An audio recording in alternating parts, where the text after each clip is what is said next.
ពេលខ្លះមិនថាទាំងខ្ញុំទេពេលខ្លះក៏បងប្អូនដែរពេលខ្លះយើងរស់នៅរាល់ថ្ងៃយើងអត់ដឹងថាភ្លេចខ្លួនថាព្រះជាម្ចាស់បានធ្វើកិច្ចការងារអស្ចារ្យជាច្រើននៅក្នុងជីវិតរបស់យើងខ្ញុំមានរឿងមួយនិទានប្រាប់បងប្អូនហើយក៏ជារឿងពិតព្រោះនៅក្នុងព្រះគម្ពីររបស់ព្រះជាម្ចាស់គឺនៅក្នុងកិច្ចការជំពូកទី3មានបុរសម្នាក់ដែលគាត់ពិការគាត់តែងតែទៅសុំទាននៅមុខព្រះវិហារជារៀងរាល់ថ្ងៃក្តីសង្ឃឹមមកគាត់នៅពេលក្រោកពីព្រលឹមឡើងគឺគាត់នឹងទៅសុំទានហើយគាត់បានលុយគាត់ធ្វើកិច្ចការងារនឹងរាល់ថ្ងៃរាល់ពេលរាល់ពេលលាគាត់អត់ដែលមានគំនិតឬអីផ្សេងពីហ្នឹងឯងប្រហែលជាគាត់គិតបែបហ្នឹងក៏ប៉ុន្តែនៅពេលវេលាមួយមានសាវករបស់ព្រះជាម្ចាស់បានដើរឆ្លងកាត់ហ្នឹងគឺលោកពេត្រុសហើយនិងលោកយូហានក៏បានដើរហើយបរិសុទ្ធហ្នឹងបន្តសុំទានដូចគ្នាសូមអូបើសិនបើលោកមានសូមឲ្យខ្ញុំមកកាក់មួយសេន100មកថ្លឹងមកឲ្យខ្ញុំមកខ្ញុំពិតជាត្រូវការប៉ុន្តែសាវករបស់ព្រះជាម្ចាស់បានតបទៅកាន់គាត់ថាខ្ញុំអត់មានលុយឲ្យអ្នកទេប៉ុន្តែខ្ញុំមានអ្វីដែលពិសេសជា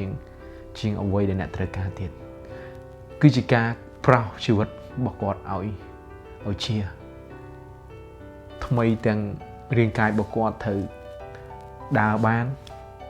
ព្រលឹងវិញ្ញាណរបស់គាត់កើតជាថ្មីម្ដងទៀតអញ្ចឹងពេលខ្លះយើងក្រោកពីព្រលឹមឡើងយើងទៅធ្វើការយើងអត់ដែល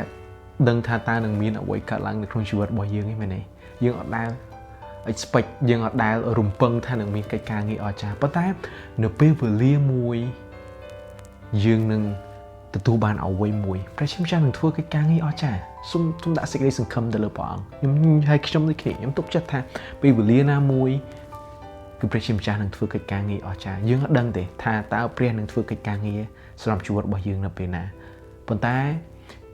យើងនឹងដឹងជាប្រកាសថាព្រះអង្គនឹងធ្វើកិច្ចការងារនៅក្នុងជីវិតរបស់យើងសូមបន្តធ្វើកិច្ចការងាររបស់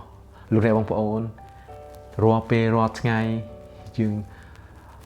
សម្រាប់បរិសុទ្ធម្នាក់ហ្នឹងគាត់មិនដែលមានសង្ឃឹមថាព្រះប្រោសឲ្យគាត់ជាឬក៏ជួបព្រះហើយអញ្ចឹងយើង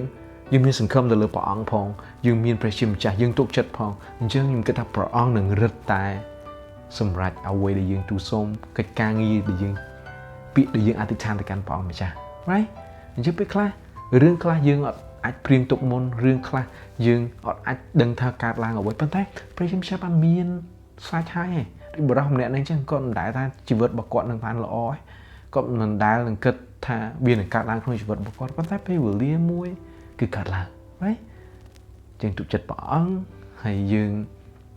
បន្តធ្វើកិច្ចការងារដែលបងប្អូនបន្តទៅមុខទៀតហើយខ្ញុំមានពាក្យមួយដែលខ្ញុំលើកមកដើម្បីលើកទឹកចិត្តបងប្អូនដែរកាលណាដែលយើងស្រឡាញ់ហើយយើងបារម្ភអំពីលោកីគឺយើងនឹងបាត់ពេលវេលាឬក៏យើងនឹងបាត់ព្រះជាម្ចាស់ហើយអញ្ចឹងកុំបារម្ភ too much ពេកពេលខ្លះ yes ព្រះអង្គម្ចាស់មានពេលវេលាព្រះអង្គ right សូមព្រះប្រទានពរហើយទុកចិត្តទៅលើព្រះអង្គបន្តធ្វើកិច្ចការងារបងប្អូនធ្វើរាល់ថ្ងៃទៀត right yes សូមព្រះប្រទានពរ